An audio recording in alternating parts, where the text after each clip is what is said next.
Hi everyone, I'm Dr. Zara, a licensed psychologist. Welcome back to my channel Dream Psychology series. In Chapter 3 of Dream Psychology, Freud reveals why dreams disguise our deepest desires and what they're really trying to say. Let's begin. Every night, your mind tells you a secret, but it never tells it directly. Why the dream? DISGUSES, the DSIRES. In the foregoing exposition, we have now learnt something of the dream work. We must regard it as a quite special psychical process, which, so far as we are aware, resembles nothing else. To the dream work has been transferred that bewilderment which its product, the dream, has aroused in us. In truth, the dream work is only the first recognition of a group of psychical processes to which must be referred the origin of hysterical symptoms, the ideas of morbid dread, obsession, and illusion. Condensation, and especially displacement, are never-failing features in these other processes. The regard for appearance remains, on the other hand, peculiar to the dream work. If this explanation brings the dream into line with the formation of psychical disease, it becomes the more important to fathom the essential conditions of processes like dream building. It will be probably a surprise to hear that neither the state of sleep nor illness is among the indispensable conditions. A whole number of phenomena of the everyday life of healthy persons, forgetfulness, slips in speaking and in holding things, together with a certain class of mistakes, are due to a psychical mechanism analogous to that of the dream and the other members of this group. Displacement is the core of the problem and the most striking of all the dream performances. A thorough investigation of the subject shows that the essential condition of displacement is purely psychological. It is in the nature of a motive. We get on the track by thrashing out experiences which one cannot avoid in the analysis of dreams. I had to break off the relations of my dream thoughts in the analysis of my dream on P8 because I found some experiences which I do not wish strangers to know, and which I could not relate without serious damage to important considerations.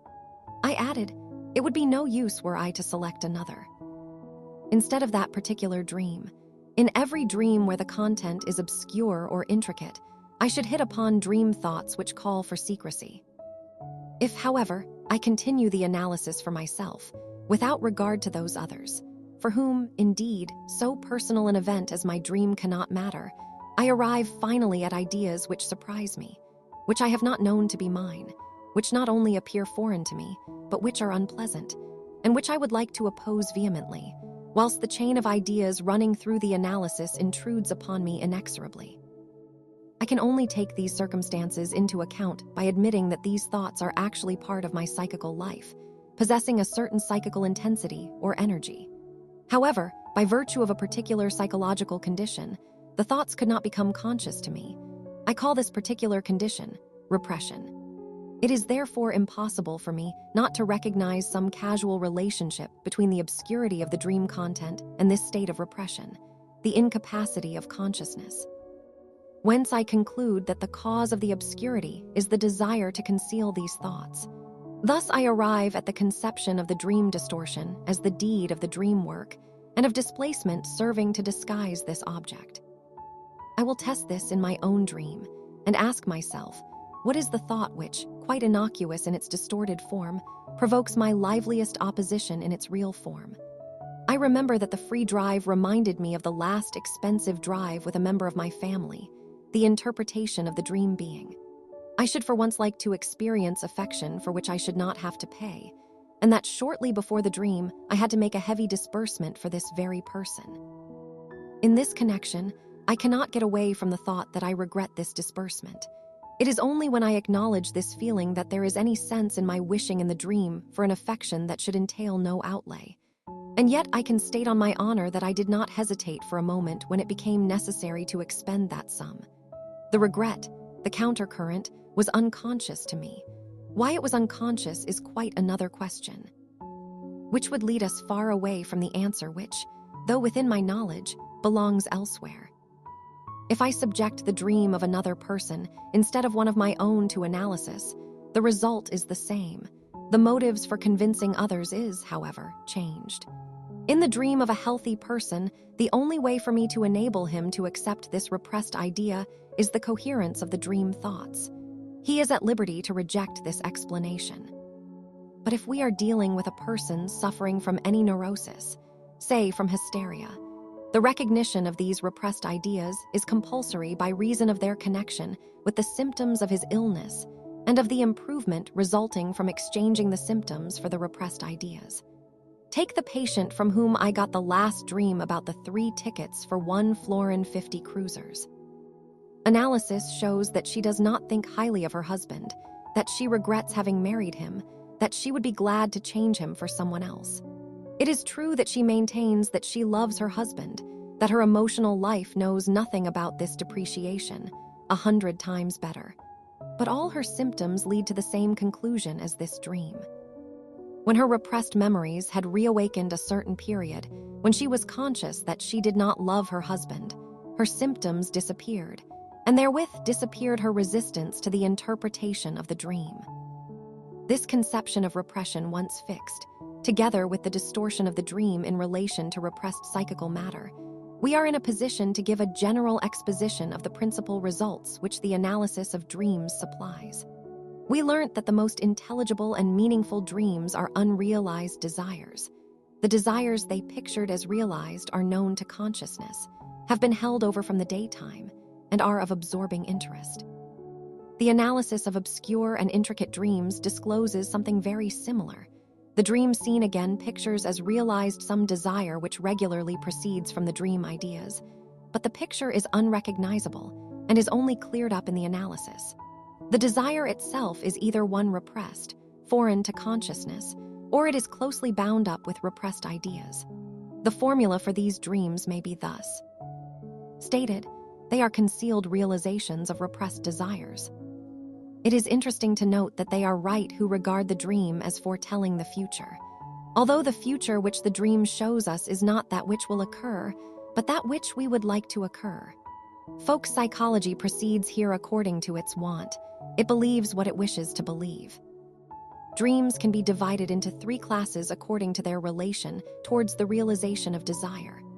Firstly come those which exhibit a non-repressed, non-concealed desire.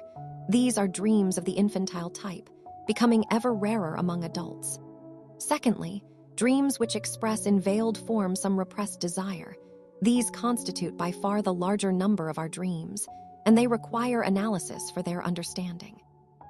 Thirdly, these dreams where repression exists, but without or with but slight concealment. These dreams are invariably accompanied by a feeling of dread, which brings the dream to an end. This feeling of dread here replaces dream displacement. I regarded the dream work as having prevented this in the dream of the 2nd class. It is not very difficult to prove that what is now present as intense dread in the dream was once desire, and is now secondary to the repression. There are also definite dreams with a painful content, without the presence of any anxiety in the dream. These cannot be reckoned among dreams of dread.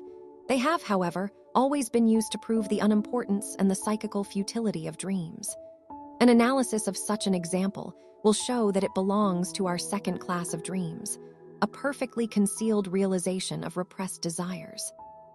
Analysis will demonstrate at the same time how excellently adapted is the work of displacement to the concealment of desires. A girl dreamt that she saw lying dead before her the only surviving child of her sister amid the same surroundings as a few years before she saw the first child lying dead. She was not sensible of any pain, but naturally combated the view that the scene represented a desire of hers. Nor was that view necessary. Years ago, it was at the funeral of the child that she had last seen and spoken to the man she loved. Were the 2nd child to die, she would be sure to meet this man again in her sister's house. She is longing to meet him, but struggles against this feeling. The day of the dream, she had taken a ticket for a lecture, which announced the presence of the man she always loved. The dream is simply a dream of impatience common to those which happen before a journey, theater, or simply anticipated pleasures. The longing is concealed by the shifting of the scene to the occasion when any joyous feeling were out of place, and yet where it did once exist. Note, further, that the emotional behavior in the dream is adapted, not to the displaced, but to the real but suppressed dream ideas. The scene anticipates the long-hoped-for meeting. There is here no call for painful emotions. There has hitherto been no occasion for philosophers to bestir themselves with a psychology of repression. We must be allowed to construct some clear conception as to the origin of dreams as the first steps in this unknown territory. The scheme which we have formulated not only from a study of dreams is, it is true, already somewhat complicated, but we cannot find any simpler one that will suffice. We hold that our psychical apparatus contains two procedures for the construction of thoughts. The second one has the advantage of its products find an open path to consciousness, whilst the activity of the first procedure is unknown to itself and can only arrive at consciousness through the second one. At the borderland of these two procedures, where the first passes over into the second, a censorship is established which only passes what pleases it, keeping back everything else. That which is rejected by the censorship is, according to our definition, in a state of repression. Under certain conditions, one of which is the sleeping state, the balance of power between the two procedures is so changed that what is repressed can no longer be kept back. In the sleeping state, this may possibly occur through the negligence of the censor. What has been hitherto repressed will now succeed in finding its way to consciousness. But as the censorship is never absent, but merely off guard, certain alterations must be conceded so as to placate it. It is a compromise which becomes conv. Science in this case, a compromise between what one procedure has in view and the demands of the other.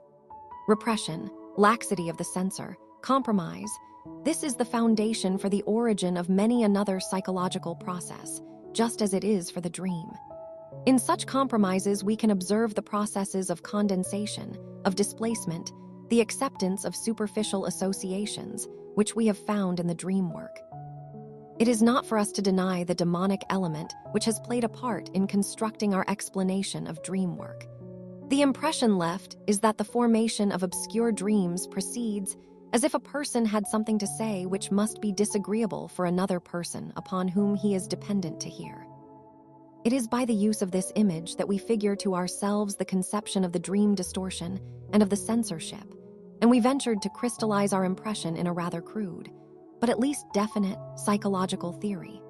Whatever explanation the future may offer of these first and second procedures, we shall expect a confirmation of our correlate that the second procedure commands the entrance to consciousness and can exclude the first from consciousness. Once the sleeping state overcome, the censorship resumes complete sway and is now able to revoke that which was granted in a moment of weakness. That the forgetting of dreams explains this in part, at least, we are convinced by our experience, confirmed again and again.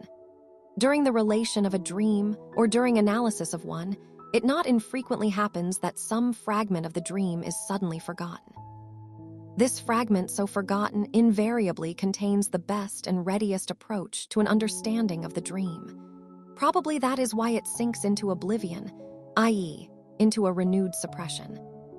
Viewing the dream content as the representation of a realized desire and referring its vagueness to the changes made by the censor in the repressed matter, it is no longer difficult to grasp the function of dreams. In fundamental contrast with those saws which assume that sleep is disturbed by dreams, we hold the dream as the guardian of sleep. So far as children's dreams are concerned, our view should find ready acceptance. In the next part of Chapter 3, we'll continue uncovering the fascinating ways dreams conceal and communicate our hidden desires. If you found this video insightful, don't forget to like the video, subscribe to the channel, and turn on notifications so you never miss the next chapter of Dream Psychology. Thank you for watching. I'm Dr. Zara, and I'll see you in Chapter 3, Part 2. Until then, keep exploring the mysteries of the human mind and pay close attention to your dreams because they may be saying more than you think.